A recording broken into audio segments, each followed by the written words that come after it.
Peringatan, peringatan. Ya, seperti yang kalian lihat, siapa tahu kalian salah klik dan tidak sengaja mengklik video ini, silahkan tutup kembali.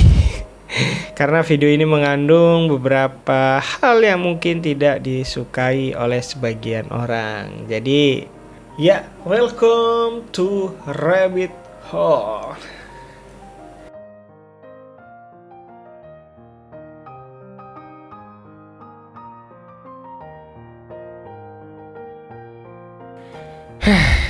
Oke. Jadi gue baru aja beres nonton film One Girl Infinite. Yoi.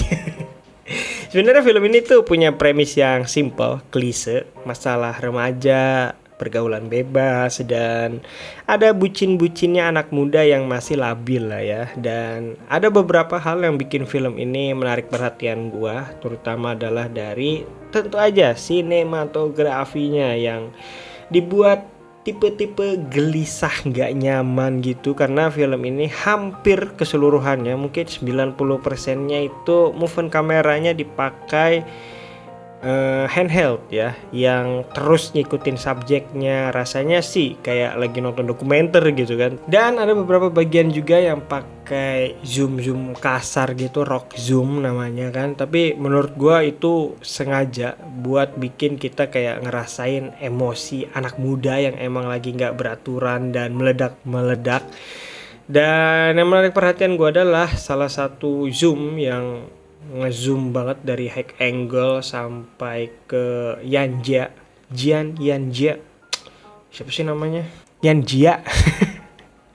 Yanjia, susah banget namanya, Tongtong dan Yanjia. Nah, yang waktu Yanjia terpuruk itu keren sih, zoom jauh banget dari high angle sampai ngezoom sampai ke arah close up atau medium shot gitu untuk nunjukin betapa terpuruknya si Yanjia. Itu gue suka banget. Dan yang menarik perhatian gue lagi adalah banyak banget shoot high angle waktu adegan atau scene dimana Yanjia bareng sama si Tongtong. Itu kalau kalian perhatikan itu banyak banget tuh, beberapa kali diulang banget shoot itu waktu mereka jalan-jalan gitu. Entah ini motivasinya pengen nunjukin bahwa takdir sedang memperhatikan mereka atau bagaimana entah, tapi shoot high angle itu banyak banget, sampai zoom dari high sampai ke subjek. Itu gua penasaran mereka pakai lensa berapa itu buat ngaplikasiin yang dari high angle sampai ngezoom banget ke subjek, dan itu sering banget dipakai. Motivasinya sebenarnya gua masih agak bingung, dan yang menurut pribadi opini gua adalah mereka tuh pengen nyampein ya mereka tuh sedang diawasi oleh takdir gitu aja sih. Terus lanjut, gue suka banget gimana caranya sutradara itu nunjukin sifat si Yanjia ya. Awalnya dia itu polos banget, nggak bisa ngerokok, terus bahkan takut banget ngelihat penjual ikan matiin ikannya gitu. Dan kita juga bisa ngelihat bahwa dia anak broken home, kelihatan dari semiotika foto yang terpampar di rumahnya. Itu kelihatan banget dari detail foto bapaknya yang dirusak-rusak tapi ibunya masih ada gitu kan. Dan menurut gua karakter Yanjia ini saking polos dan bucinnya itu ya, pas si Tongtong pacarnya tidur melawan arah ya atau ngejauhin dia lah, dan si Yanjia itu malah ikut muter-muter biar tetap berhadap-hadapan. Itu lucu banget sih. Itu directing yang menarik menurut gue ya. Jadi kerasa banget dia ketergantungannya ke Tongtong, atau bisa dibilang bucinnya ke Tongtong ya. Lalu yang menarik gue adalah tentang semiotika warna ya, lightingnya atau ke arah color palette-nya ya. Ada beberapa teknis yang menurut gue menarik sih. Yang menarik gue adalah pas Tongtong, si rambut pink, si director dan penulisnya setelah gue lihat ternyata dia itu kan lagi liar-liarnya lah ya, lagi nakal-nakalnya, bahkan adegan seksnya sama si laki-laki itu lah ya, siapa sih namanya gue lupa. Itu warnanya dibuat atau didominasi oleh warna pink, merah ya, pengen nunjukin bahwa ya bergairah banget lah itu adegan-adegan itu. Tapi Ini yang menarik perhatian gue adalah, tapi pas si Yan Jia ngecoba hal yang sama, warnanya itu malah kuning, kayak hangat gitu keluarga. Ini nunjukin kalau meskipun mereka bareng, tapi mereka itu memiliki jiwa yang berbeda banget. Bahkan si cowok itu pun bilang sendiri kan, kalau mereka berdua itu kayak orang yang berbeda gitu kan. Waktu melakukan adegan seks itu ya. Dan yang menarik gue adalah plot twist tentang mental kedua orang ini sih. Kayak lucunya itu si Tong yang kita kenal nakal, liar, ternyata dia orang yang kena mental duluan gitu. Dan orang yang pengen kelihatan nakal itu memang ya, tapi ini cukup klise sih memang.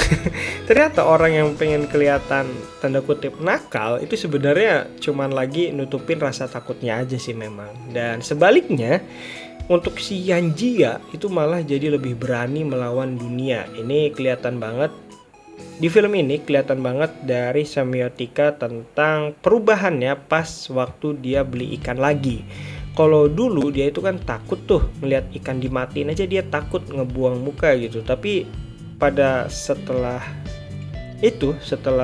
perubahan mental itu, sekarang dia malah merhatiin proses itu dengan fokus. Itu kerasa banget, dia udah dingin banget sih.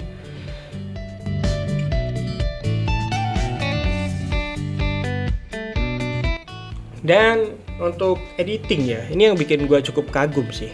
Segi editingnya, editornya itu pinter banget menyesuaikan pace ya, kecepatan editing dengan gerakan kamera yang amburadul itu, yang handheld itu ya. Dia tahu kapan kayak harus mainin slownya, kapan harus cepet, dan kapan harus dibuat nggak beraturan gitu pace editingnya. Semuanya itu kayak punya motivasi yang pas untuk editornya ya, buat bikin kita ngerasain emosi anak muda yang memang lagi nggak stabil atau berantakan gitu. Dan untuk sound design yang menarik perhatian gue itu, ada sesuatu yang mengganggu tapi in good way gitu.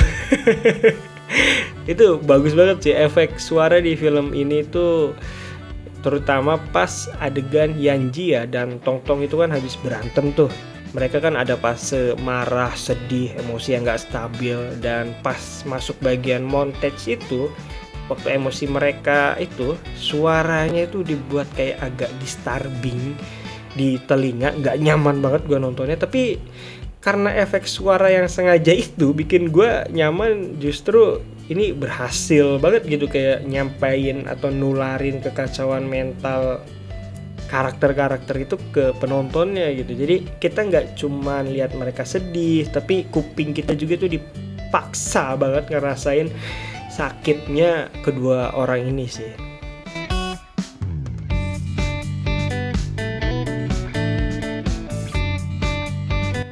Jadi ya sebenarnya apa ya, film ini tuh walaupun dibuka dengan surat bunuh diri, film ini tuh nggak jatuh ke misteri thriller yang berat banget, nggak yang konflik yang nggak berat banget, tapi rasanya malah kerasa keintimannya, lembutnya, dan jujurnya si Yan Jia itu kayak sinar matahari. Makanya mungkin dari situlah kenapa warna color palette si Yan Jia itu jadi kuning nyaman gitu sih. Dan kedekatan mereka juga kita bisa ngerasain sih, kayak mereka mandi bareng, nggak perlu tutup pintu kamar. Jadi karena ya sangat manusiawi lah, walaupun bocah-bocah labil ya dua orang ini.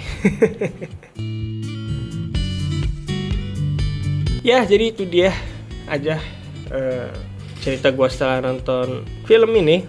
Ya menarik, kalau kalian yang penasaran silahkan cek, karena gue masukin film ini ke dalam Planet A gue. Cukup gue rekomendasi bagi kalian yang pengen nonton ala-ala handheld dokumenter gini, seru sih dibalutnya. Dan kalau kalian yang memang cerita apa sih ini, biasa banget, klise banget, ya jangan ditonton ya. Karena kayaknya ya masih banyak film-film lainnya yang menarik. Dan di akhir gue mungkin agak cerita dikit, spoiler dikit. Ini spoiler warning banget. Jadi kalian yang belum nonton silahkan nonton dulu aja dulu, nanti balik lagi ke sini. Dan Yang udah nonton mau denger cerita gua yang cukup mengandung spoiler ini, ya silakan mari dengar cerita gua yang sikat ini bentar ya. Oke, yang menarik perhatian gue adalah waktu ending. Entah kenapa endingnya ini terlalu memaksakan kata gue mah ya.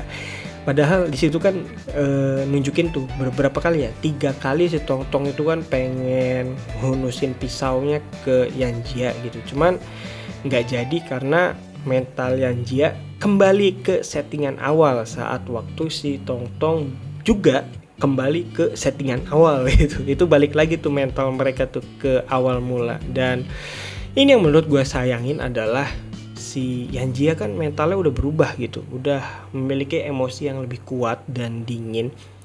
Gua sebenarnya berharapnya waktu si Tong Tong pura-pura nakutin si Yanjia pakai pisaunya, gua harap sih itu si Yanjianya benar-benar diem gitu. Jadi waktu si Tong Tong ngayunin pisaunya ya kena si Yanjia. Nah gua harap tuh kayak gitu seharusnya ya endingnya. Jadi lebih keren gitu, lebih merasakan